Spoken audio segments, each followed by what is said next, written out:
Hello everyone, welcome to Earth Archives. Before we start, please take a moment to subscribe, like, comment, and share. Also, don't forget to turn on the notification bell. Thank you. Today, we're going to share an interesting piece of history, the independent Kingdom of Italy, the Republic of Rose Island. I'm not sure how many of you have changed your movie-watching habits and started streaming more on Netflix. Back in December 2020, an intriguing movie titled Rose Island was released. This film is actually based on a fascinating chapter of Italian history. We know that the world's smallest officially recognized country is the Vatican City, a religious state. However, there are several unrecognized private nations, and Rose Island tells the story of one such case. Let's talk about the historical context at that time. On November 8, 1968, student protests erupted in Italian cities such as Milan, Bologna, Imola, and Bari. Students held rallies and demonstrations, demanding reforms to the outdated education system. Later, workers joined the movement, striking to demand higher allowances. The conflict quickly escalated, with violent clashes between police and students and workers breaking out across major Italian cities. In the southern regions, some individuals even resorted to using explosives to damage schools. This movement, which lasted until 1969, involved as many as 5.5 million workers and resulted in a loss of 302 million working hours. It is remembered in Italian history as the Hot Autumn, Autunno Caldo. At that time, Italian society was steeped in chaos, fear, and an almost frantic search for an escape. This atmosphere led to the creation of the Republic of Rose Island. This utopian project initially emerged as a silent yet intense protest against the social conditions of the time. On May 1, 1968, approximately 11 kilometers off the coast of Rimini in international waters, a platform measuring about 400 square meters, supported by 9 iron pillars, was established. Giorgio Rosa, an unknown engineer, declared the foundation of the Republic of Rose Island in Esperanto, with a flag featuring 3 roses and appointing himself as its president. Giorgio funded the construction of the platform himself. It featured a restaurant, bar, gift shop, and post office, although the existence of a radio station has not been confirmed. Did this nation have its own currency? What is confirmed is that there were postage stamps, one of which depicted the nation's location in the Adriatic Sea. The currency was said to be the mill, although no paper or coin currency is known to have existed. Early stamps, however, did feature such mentions. This declaration of independence was initially regarded as a joke by both the Italian government and the general public. No one took it seriously. However, such an act still attracted attention and discussion. Situated in international waters, activities that were prohibited under Italian law had no such restrictions on Rose Island. As expected, once it officially opened, crowds of young people flocked to visit. Due to its limited size, it couldn't accommodate too many visitors, so entry had to be managed through a registration system. Before long, this small offshore platform became a utopian paradise for young Italians. Because it was located in international waters, it was not subject to Italian taxes, making goods exceptionally cheap. This drew a flood of visitors, generating significant profit from the restaurant, bar, nightclub, and souvenir shop on the platform. This success eventually caught the attention of the Italian government, which feared it would set a precedent for legal tax evasion. The engineer, Giorgio Rosa, may have misjudged the situation when he sought international recognition, effectively taking the first step toward formal independence, a move that crossed a red line for Italy. According to international law, Rose Island, built in international waters, should not have been subject to interference from any nation.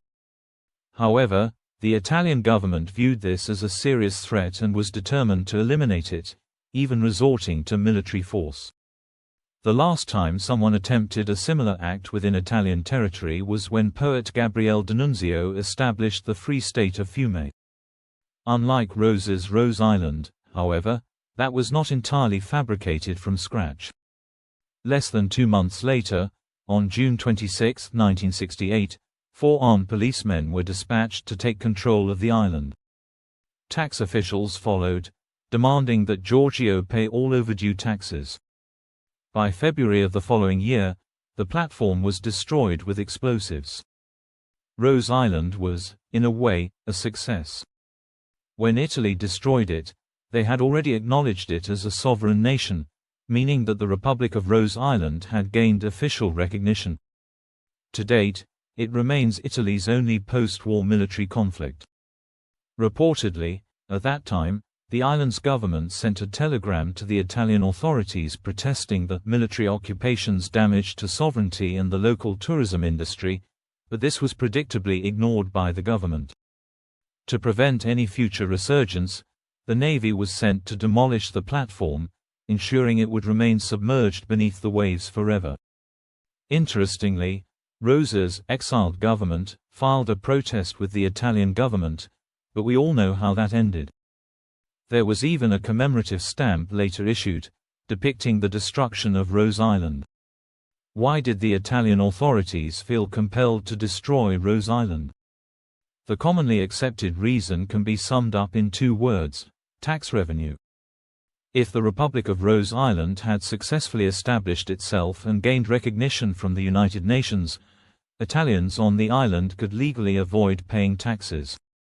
In other words, the island, thriving with a booming tourism industry, would generate substantial income that had no financial benefit to Italy. Worse still, it would create a competitive dynamic. It's easy to see why Italy would never allow such a situation. Thus, they deployed the Navy to apprehend those involved and destroy the platform. Following this event, to prevent similar situations from arising, the United Nations extended the territorial sea limits from 6 to 12 nautical miles, doubling the protected zone. The daring story of Rose Island has been difficult to replicate since then. On March 2, 2017, Giorgio Rosa passed away. Before his death, Italian divers retrieved a piece of brick from the sunken ruins of Rose Island and presented it to him with a dedication that read, "Honored to return a fragment of the dream to the dreamer." Having lived for 92 years, Giorgio Rosa could rest content, possessing this eternal symbol of his dream, a rose that would never fade. In contrast, just a year before Rosa's endeavor, on September 2, 1967, Major Paddy Roy Bates of the British Army occupied an offshore fort, Ruff's Tower, located 10 kilometers from the coast of Suffolk, England. He declared it an independent state called the Principality of Sealand and crowned himself prince. The British government naturally laid claim to the fort, and Bates even fired warning shots at a British patrol ship. Surprisingly, the British court ruled that the incident had occurred outside territorial waters, meaning firearm laws did not apply, and he could not be prosecuted. Although Britain considered reclaiming the territory, it was deemed too troublesome. This inaction was interpreted by the Principality of Sealand as indirect acknowledgement of its sovereignty, allowing this micronation to persist to this day. When exploring micronations, it becomes apparent that besides those with tangible territories, there are also virtual nations. For example, there is the Manchukuo government, led by Pu Jun, and more playfully, the Otherworld Kingdom, headed by Patricia I. Another nation without physical territory that once made headlines for potential diplomatic ties with Taiwan is the Sovereign Military Order of Malta. Though it lost its Maltese territory in 1798, the order has maintained official diplomatic relations with over 110 countries and, in 1994, became an observer at the United Nations, holding a higher international status than Taiwan. Rose Island arguably held an advantage over the Sovereign Military Order of Malta. It had territory, and Giorgio Rosa established a government, issued currency, and printed postage stamps. Although it was never recognized by any sovereign state, it laid the basic framework for a nation. The story of the Celestia space nation is indeed a fascinating tale of imagination and ambition. This micronation was founded by James Thomas Mangan, a resident of Evergreen Park, Illinois, in 1949. Mangan's motivation was to ensure that no country could establish political dominance in outer space. Initially, Celestia was composed of just 19 members, including Mangan's daughter. However, a decade later, Mangan claimed that its membership had swelled to 19,057. During the height of the space race, when major powers like the United States and the Soviet Union were fiercely competing for supremacy in space exploration, Mangan's proclamation of Celestia's sovereignty was a direct challenge. He sent formal notices to the United States, the Soviet Union, the United Kingdom, and even the United Nations, asserting his claim and calling for a ban on all atmospheric nuclear tests. Mangan also protested against the US-Soviet space race, a move that unsurprisingly went unheeded by world powers. Eventually, realizing the futility of his protests, he issued a statement permitting satellite launches, acknowledging the inevitability of space exploration.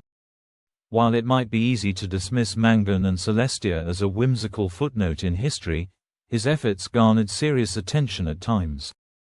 On June 1958, Celestia's blue flag was displayed to millions of viewers across the US, and the next day, it was even raised at the United Nations headquarters in New York. Though astronomers and space law experts believed that Mangan's vision would fade after his death, the legacy of Celestia endures in the form of rare collectibles. The nation's issued currency, postage stamps, and other memorabilia have become valuable items in the collector's market due to their scarcity and unique story.